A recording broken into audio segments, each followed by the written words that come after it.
Welcome to this video where we're going to be looking at the roots of variables. For example, find the square root of a to the power m. So this being the exponent of a, right?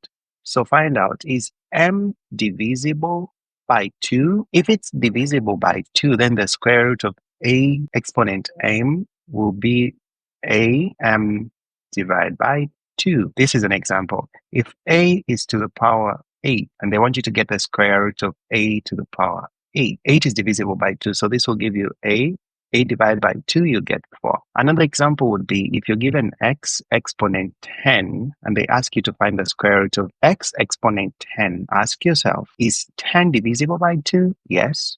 That means the square root of x exponent 10 will be x. You just divide 10 by 2, you get 5. Does that make sense? Okay. However, if m is non-divisible by 2, you subtract 1 from m and get the square root of the remaining. This is what I mean. So if they tell you to get the square root of x exponent 9, 9 is non-divisible by 2. So this is the same as getting the square root x exponent 8, which you know now, because 8 is divisible by 2 times x, right?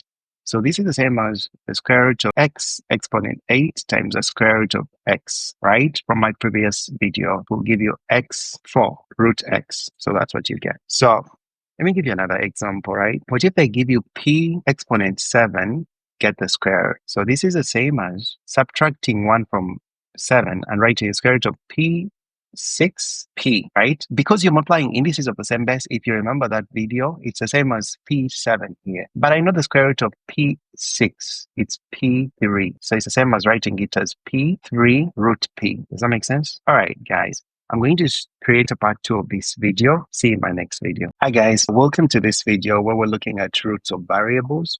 This is part 2. I introduced this in my previous video, and this is part 2. So we're going to be looking at an example. They're giving us 64p exponent 4, and they want us to get the square root. So we know that this is the same as writing it as, if you break it down, the root of 64 times the root of p exponent 4. The root of 64, we both know 64 is a perfect square. The square root of 64 is 8. And then p exponent 4, the square root, you just get the 4 divided by 2.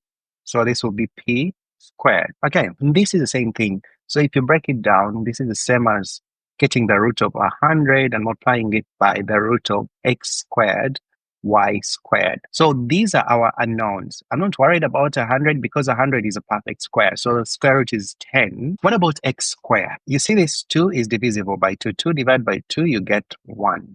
So the square root of x squared is x, and the square root of y squared is y. Because 2 is divisible by 2, you just divide by 2. So this would give you 10xy. So let's move on. What about if they give me y exponent 5 to get the square? I know if the exponent is divisible by 2, all I have to do is divide by 2, but this is 5, right?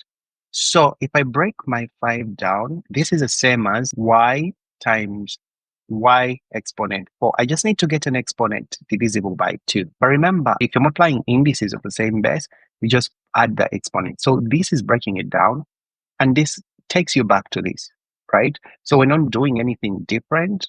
I just wanted to get an exponent that is divisible by 2. And so this is the same root of y times the root of y exponent 4. And the root of y exponent 4 is y squared. So y squared root y is our answer.